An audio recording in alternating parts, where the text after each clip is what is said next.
Hi guys, it's Marc Zicree, Mr. Sci-Fi, also known as Marc Zicree of Space Command, and I'm here today to talk about Mad Max, dystopic fiction, doomsday fiction, all of that stuff. I just saw the new Mad Max movie. I think it's really a great job. I think it's sort of the ultimate Mad Max movie, and I recommend it. Though I think that the real inheritor of the Mad Max mantle is Charlize Theron. She really plays a badass extremely well, and she does a terrific job.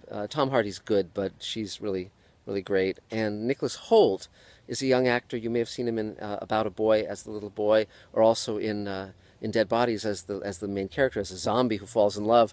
And here he's a character who is very different and very distinctive, and I think he's a wonderful actor too. I think a lot is going to be happening for him that's going to be quite great. But let's talk about dystopic science fiction for a moment. I mean, it's great fun having the world fall apart and following characters in that after everything's fallen apart realm. When I wrote the Magic Time trilogy with Barbara Hambly and Maya Bonhoff and Robert Charles Wilson and Elaine, when in its various incarnations as a TV pilot, radio show, audiobooks, novels. It was very fun to have, in that case, to have all the machines in the world stop running and magic come back and just see everything fall apart without electricity or machines or guns, and in this case have it be a magical realm. But it's very interesting, the whole notion of the world ending. And, in history, there were certain events that sort of had that feel. The Dark Ages, the fall of the Roman Empire, certainly had that feel of a past glory and everything winding down.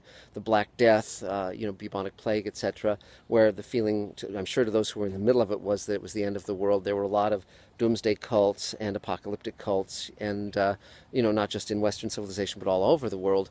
But And even in 19th and 20th, early 20th century fiction, there were various writers who would write about sort of the end of the world or everything winding down or the Industrial Revolution winding down.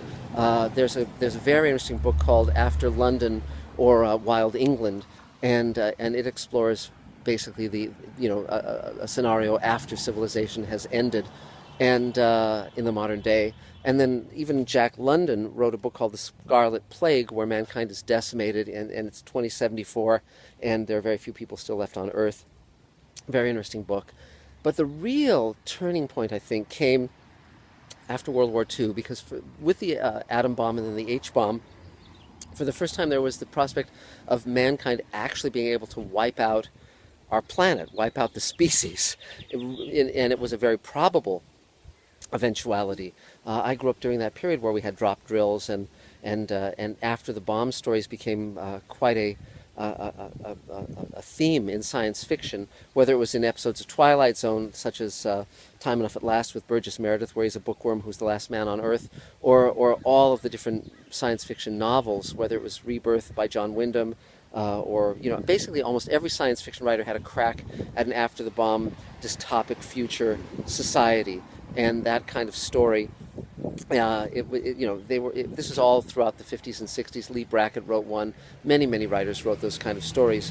But in films, there were films that sort of dealt with immediately after the bomb, such as The World, the Flesh, and the Devil, or Five, which Arch Oboler wrote, which is during and just the aftermath of a nuclear war.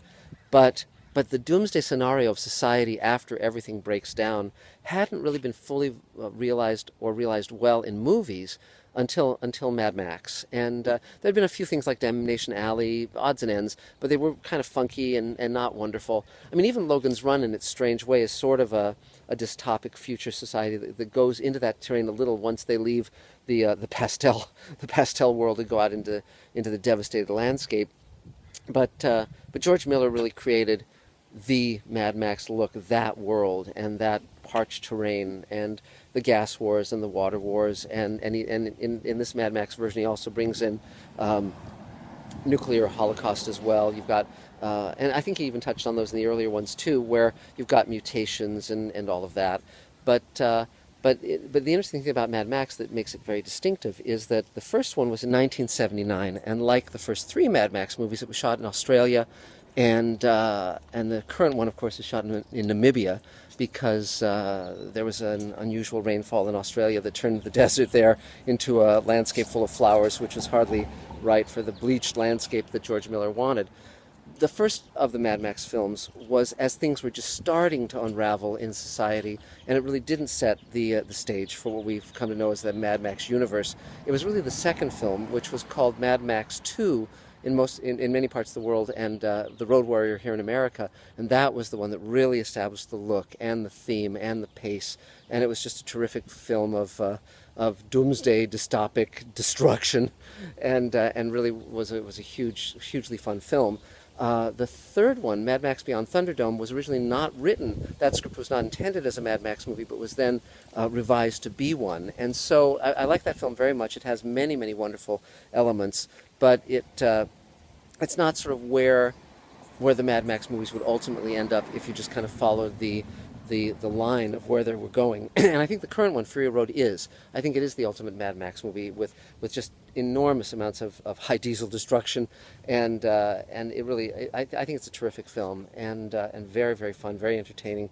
I think it will stand with the others as a worthy successor. And I think actually many of the sequels we're going to have this summer will do that. I think the Star Wars film will be very good. I think many of these films will be continuations, because many of these filmmakers grew up watching those films of the 70s and 80s and early 90s, and now they want to continue in that tradition, which I think is a very good tradition. I think George Miller, of course, is the exception because he made those films. Now he's 70. It's an amazing film. Fury Road is amazing for a 70-year-old filmmaker to do. It's so vital and energetic and well crafted. But the reason I think we're returning to so many of these science fiction and fantasy films of that era is because they were well crafted, they were well structured, the characters were very memorable, and the visual design was spectacular. And back then, of course, they were, as we've said on other podcasts, and it's been bruited about in the press considerably, they were what was called practical films, which meant that you didn't have the reliance on CG that we have today. Now, in the press about Mad Max Fury Road, they've been saying, well, let's return to practical, and George Miller said, why make a CG car when you can blow one up in reality? There's a lot to be said for that. But this is not a film without CG. There are many CG shots and CG elements, including the fact that Charlize Theron is missing an arm and has a metallic arm that you can see through the various parts of, and it's done perfectly well. It looks really, really good. There really is a question why the Mad Max films have endured and remain as vital and vibrant and entertaining as they did to begin with. I think it really speaks to why science fiction as a whole is so lasting and enduring, and these specific films are, because Mad Max not only delivers wonderful characters, wonderful effects, wonderful stunts, but it also takes us into a world where you have the feeling that you go this way or that way, turn down that road, go over that hill, and you'll encounter something else equally amazing, equally wonderful and memorable. I think one fun thing about Mad Max Fury Road is he takes the world he has set up and builds upon it. So he has these different cliques and these different gangs, and he extrapolates upon that. So this is not just a recapitulation of what we've seen before. It's actually an expansion of it, and a very good one. I understand that there's going to be a book of short stories that are sort of prequels written by the various writers on the screenplay that will be coming out shortly. There's also a book on the art of Mad Max, which I'll be getting. I think it'll be terrific, because again, this film started not as a script, but as a 300-page storyboard. And George Miller again has said that he views this almost like a silent film where the dialogue is not the most important aspect. And I think he's right about that. I think it really works on visual terms, and this is a guy who knows exactly what he's doing. So I'm really glad that the beginning of the summer is ushered in with such a powerful and wonderful and memorable film. I think this film will really last, and I'm very glad that George Miller has returned to making films like this. I mean, I like Babe very much, and Happy Feet was a success, though not my kind of film, of course. But this is really where George Miller belongs, back in the world of exploding cars and flying bodies and guns and shotguns going off and all of that. So that's it for now. Until next time, it's Marc Zicree, Mr. Sci-Fi, Marc Zicree of Space Command. Feel free to subscribe, like, spread the word, do all the things you do, and we'll talk to you again really soon. Bye-bye.